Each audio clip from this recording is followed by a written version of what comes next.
When the fair comes to town this summer, Canadians will step right up and take a shot at winning a prize on the Midway.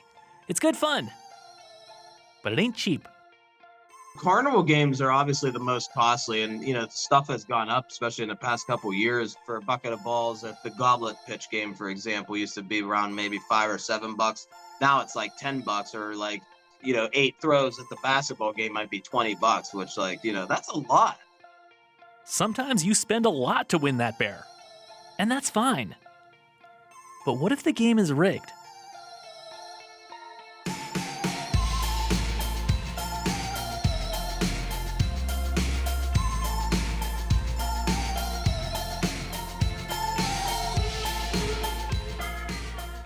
Hi, I'm Paul Havershrud. Welcome to The Cost of Living. In the old days, when a crooked carnival barker would find a target, they would mark them by patting their back with chalk. That's how mark became synonymous with sucker. But what about now? Are fairground games actually fair? Or are we still marks? Also today, Canada has committed to boosting NATO spending to 5% of GDP. That will make defense the biggest item in the federal budget by far. That's big for the military. But what about the economy? Up first, do we care how Americans feel about us? Maybe a little bit, especially with this whole trade faff. Canada and the US, we're not super chummy right now. A trade war will do that. But it can be good to remember this is just politics. On the ground, we still have friends there. For us, we're kind of getting to be buddies with the folks at The Indicator from Planet Money. It's a national economics show on NPR, National Public Radio in the US. Darian Woods is a co-host of The Indicator. He's here to help us better understand what Americans think of us and our cross-border relationship. Darian, hi. Hi, Paul. Good to hear we're friends. Yes, absolutely. And here's what we're curious about in Canada. It's about our cross-border relationship. Do you have any sense of how much Americans think about Canada these days? I want to say this respectfully, but do you know about this scene in Mad Men when Don Draper is in the elevator with one of his workers?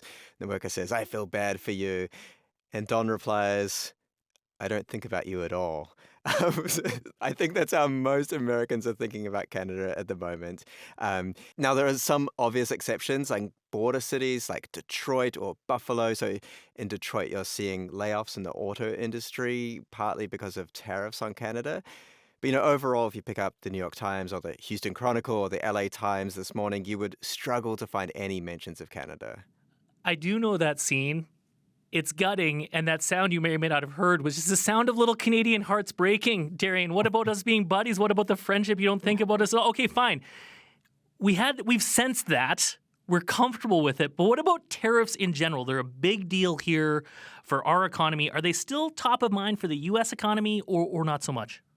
Yeah, it is definitely top of mind for Americans because there's a lot of uncertainty at the moment, and tariffs are adding to the uncertainty. We're in this kind of interesting state of the economy. We've got unemployment relatively low, a little over 4% in the US. You've got inflation relatively low right now. But what's not fine is the vibes. Consumer confidence is only just bouncing back a little over record lows in April after the big global tariff announcements. Uncertainty is this key word, and a lot of it's driven by tariffs, not to mention all the other uncertainties about workforce with the immigration crackdown and other policies. What about our retaliatory tariffs? I mean, Canada is enacting those. A lot of Canadians are obviously taking this very, very seriously. Many of us are boycotting travel to the U.S., or many Canadians are. Are any of those kinds of measures being felt south of the border?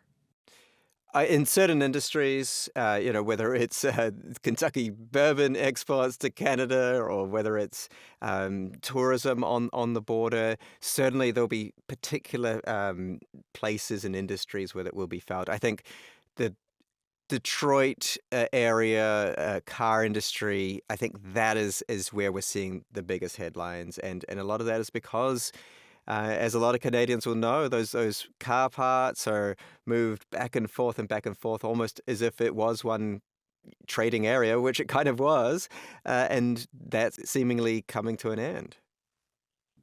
Now, you've done stories on Trump and tariffs over the last few months. I'm wondering if through reporting those stories, working on them, you've gained any insights that could help Canadians better understand the U.S., particularly when it comes to Trump and tariffs. Yeah. I looked at Donald Trump's entire biography. I spoke to one of his biographers, and I was kind of grappling with this idea in April when the big sweeping tariffs came in. The markets were plunging, if you remember. It was this really uncertain time because we didn't know whether the tariffs were a bargaining chip or whether they were permanent, whether this was kind of a new way to restructure the American economy, shielded off from international competition. And I think this shows the two wolves Trump has within himself. I call them dealmaker Don and tariff man Trump. And so the deal maker wants to make these trade agreements with all the world's leaders and declare success and then move on, a little bit like the USMCA deal in the first Trump administration, or the CUSMA to you guys. But then there's this other part of the president, tariff man Trump. He's always liked tariffs. I spoke with Mark Fisher, and he said these two sides are in a constant battle, and that kind of explains why we saw Trump so antagonistic against Justin Trudeau, because he wanted to start a fight, and he wanted to declare victory regardless of the outcome.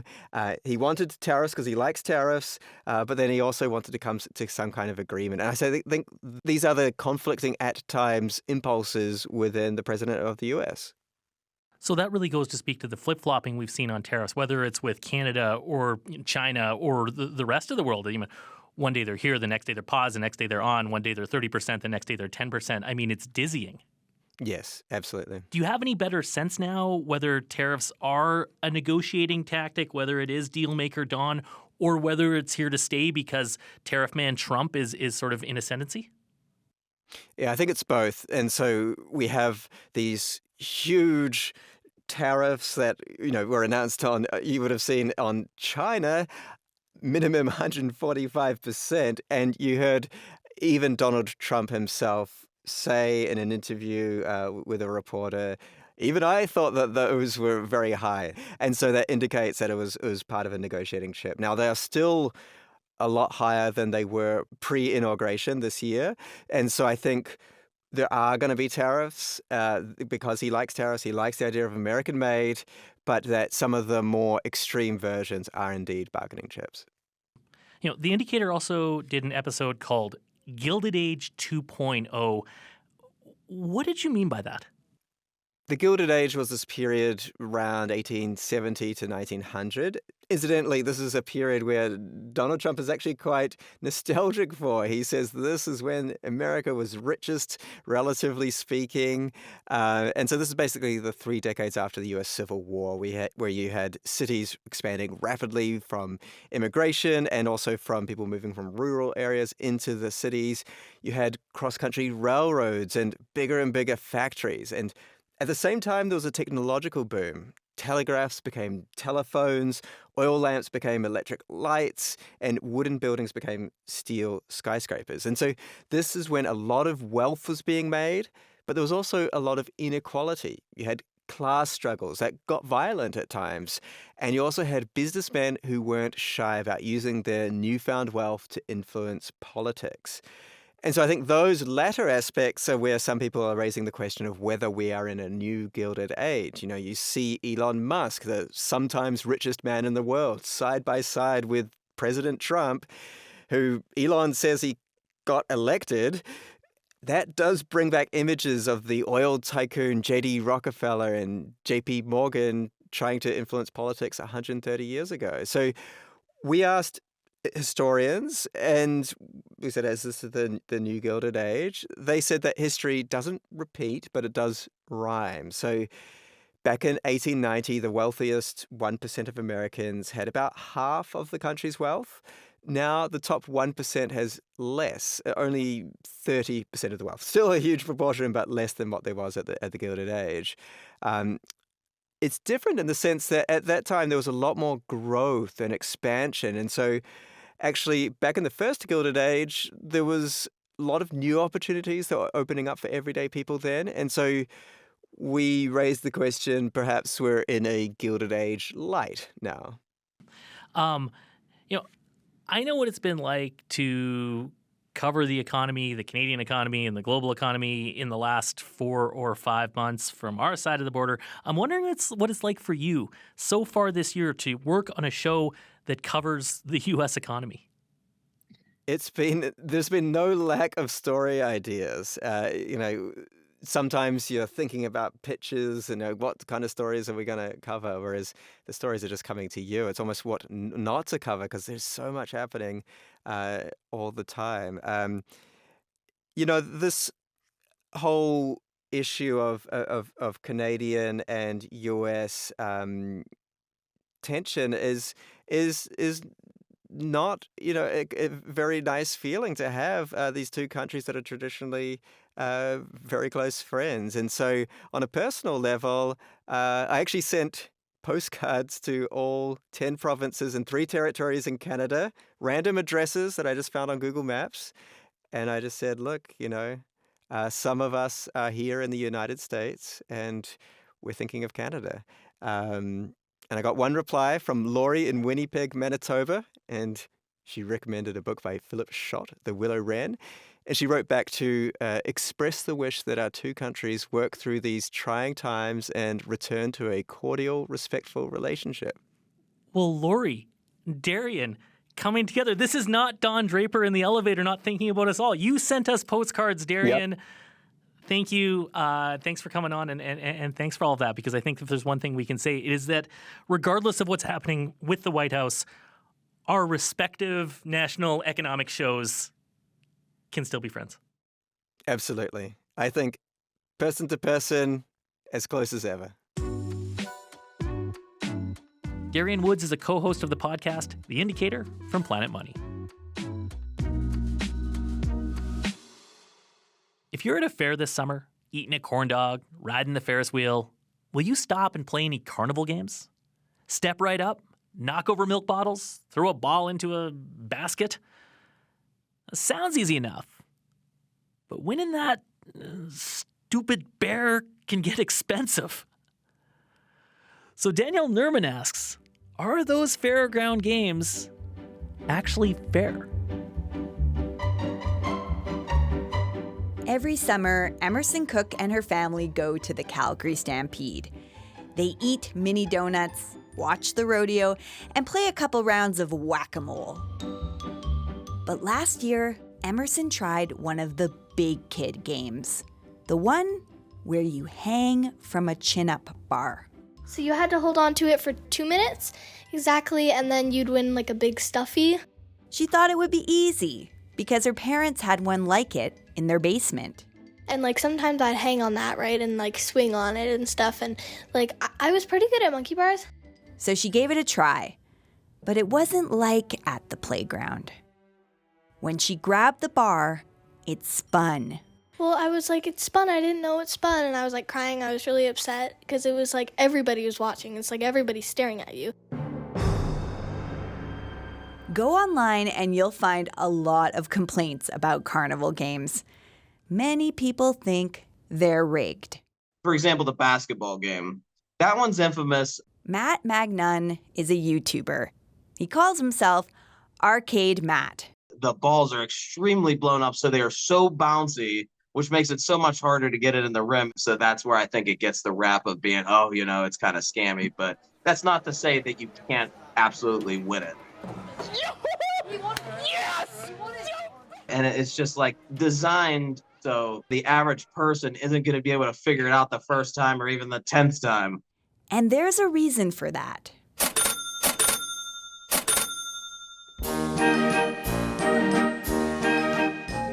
Every year, North Americans spend big at the Midway. Six Flags, which owns 42 amusement parks, brought in nearly $900 million in revenue last year from food, merchandise, and games. Scooter Corrick travels around Canada and the US with North American Midway Entertainment. He says, obviously, the company is in the business of making money, but that doesn't mean their games aren't winnable. At this year's Calgary Stampede, we'll give away 35 tractor trailers of stuffed animals. That's enough to fill out the Saddle Dome for Flames games, 16 sellouts.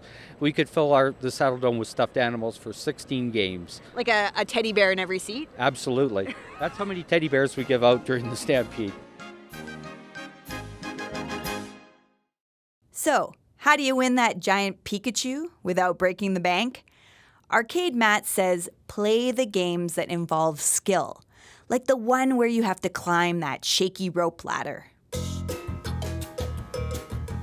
I have a friend that's really good at it. He literally watched a YouTube video and studied it frame by frame. And granted, he can't beat it every time, but he does win pretty often.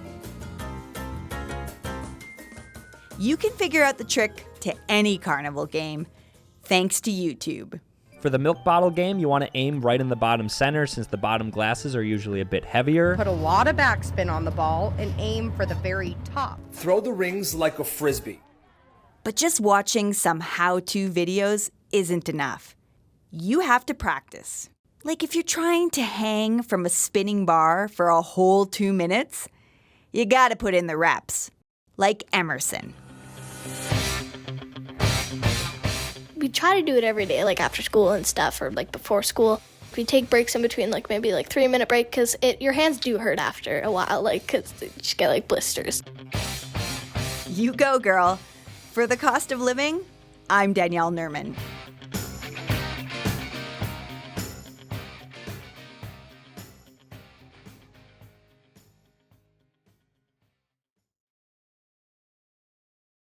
This is The Cost of Living. I'm Paul Havershrud. So, Canada's NATO commitment is moving, let's call it, fast. We're now promising to spend 5% of GDP in the next decade. For context, the entire federal budget is about 15% of GDP. A few months ago, we looked at whether Canada could get a twofer out of defense spending, help the military and the economy. And what's at stake if we don't? Mike McGinty runs a software company out of Kelowna. What they do exactly is pretty techy, but boiling it down. We make AI software for automatic object recognition. Can you slow down what you said? You said you make AI software for what now? Automatic object recognition. Which in layman's terms means? Seeing things and knowing what they are automatically. His company, TerraSense, is developing that technology for the military. So this is battlefield stuff. It's using AI to pinpoint exactly what everything is. That's a tank, that's a person, that's a fence post. The way Mike explains it, his technology uses AI to do the grunt work, which lets our human brains focus on the tougher stuff. If you were to take back to my personal experience, where I was an Apache helicopter pilot in Afghanistan, so it's night in the dark, you're being shot at, there are other aircraft, there's all sorts of things that can go wrong. You're having to spend a huge amount of your cognitive effort to decide what is that and where is it. Then we're going to decide what am I going to do about it and do that thing. And so what we want is humans to be focusing on that decision. What is the right thing to do here? Right morally, right operationally, not what is that. That technology is specifically for the military, at least for now. The defense industry has a long history of what's called dual-use technology. The internet, drones, duct tape, all trace their roots to military R&D. When that technology trickles down into the civilian world, it can be the backbone for cottage industries that spin out jobs and boost the economy. And Canada's economy has some big needs right now. Diversifying away from the US, increasing productivity. Achieving those things will take government spending money. And a whole lot more money, if you listen to election promises, is about to go to defense. We will also build a military that is ready to fight threats that Canada is facing. We're looking at ramping up defense spending in the next 5 years to 70 or 80 billion a year. That's nearly twice where we are now. That would make defense one of the biggest items in the federal budget. Now, the conversation around Canada meeting its NATO spending commitment, 2% of GDP, has changed in a hurry. That'll happen when your allies start calling you out and Trump threatens to annex Greenland. But saying we'll spend more on defense is the easy part. The harder part is how. Will we pile up more debt? Spend less on other stuff? Or could we get two birds with one stone? If we're going to spend that money, could it boost the military and the economy? There's sort of two schools of thought. There's optimism because that is big money and it can make a huge difference. But of course, if you do it poorly, what it could mean is a whole lot of foreign firms get this expenditure and we do very little for our own economy. Kristen Canfrani is the head of the Canadian Association of Defense and Security Industries. It's the lobby group for the country's defense industry. She sees smart spending as money that stays here and is spent on the Canadian companies she represents. To make that happen, she says the feds, when we're buying stuff like submarines from other countries, will need to be much more hands-on. You can make a very interventionist approach to how you deal with these partners in order to get more high-value work in Canada. So you start to direct the relationship that you have with these vendors. It's we want our operation and maintenance being done by companies in Canada. We want maybe the operation maintenance of your new Leopard tanks that we're probably going to buy too, done in Canada. Like that is what we would call a big government to government or a big G to G deal. I call it like horse trading. What are we horse trading? Maintenance may not sound sexy, but those dollars can add up. Over the life of the equipment, she says it can be as much as 4 times the amount of the original sticker price. So if we spend $60 billion on new submarines from Korea, doing the maintenance here for the next 20 years could total hundreds of billions. In defense circles, they call that leveraging the spend. You need to be very, very directive with the companies that you're dealing with and the nations that you're dealing with that are supplying you to say, you know, we are mandating that when we buy it, you must give us the intellectual property for us to be able to do that in Canada, or you must teach us how to do that in Canada. She argues that what Ottawa needs to do is come up with a defense industrial policy. We don't really have that now. We rely more on the free market. This would be big interventionist government being more heavy-handed. It would be quite a shift. Where it gets tricky is when you get into the nuts and bolts of what that would take and what could go wrong. When you intervene by the government, who are you intervening to protect? You're usually intervening to protect kind of the national industry. And then we can often ask ourselves, which firms are being protected? There's a choice of who's the best, who's the most likely. And literally, it's like a discriminatory practice. Let's be clear. Anessa Kimball is a professor at Laval and a director of the Canadian Defense and Security Network. She says you need to be ready for what can happen when governments start picking winners and losers. It opens things up to cronyism, pork barrel politics, and other stuff that can be the opposite of helping the economy. You think that you're supporting innovation and all of that and all of these small companies, but you're actually not. Sometimes when you actually do the awarding of these contracts and you kind of say, okay, you have to do like this company or firm, this location. A lot of times the resources don't exist. And so the government ends up putting in more money to help support the establishment of a factory somewhere. So now you've tried to give out a little piece, but you actually have to draw from another part of your pocket to make that happen. Anessa does agree Canada needs a plan for the billions of new dollars about to go out the door. That includes actually getting that money out the door. She's working on a book called Decisions Made Too Late. The story of how Canada's defense policy has frustrated me for 20 years. She says our current system of military procurement has layers upon layers of oversight. Politicians watching civil servants who watch them back. the net effect of which can be paralysis. Look at our big purchase of F-35 fighter jets. That started 15 years ago. It's on pause. Again. So if the military struggles to spend the money it gets now, she wonders how it can handle billions more. We change requirements all the time. One of the other reasons that we're very behind in procurement is because we make decisions and then we come back and we change things. We say, oh, we didn't really want that. We need this requirement. We add requirements, we change requirements, shift them. Like I say, decisions made too late. Almost everyone involved in the defense industry has ideas for how to spend the new money that's on the way.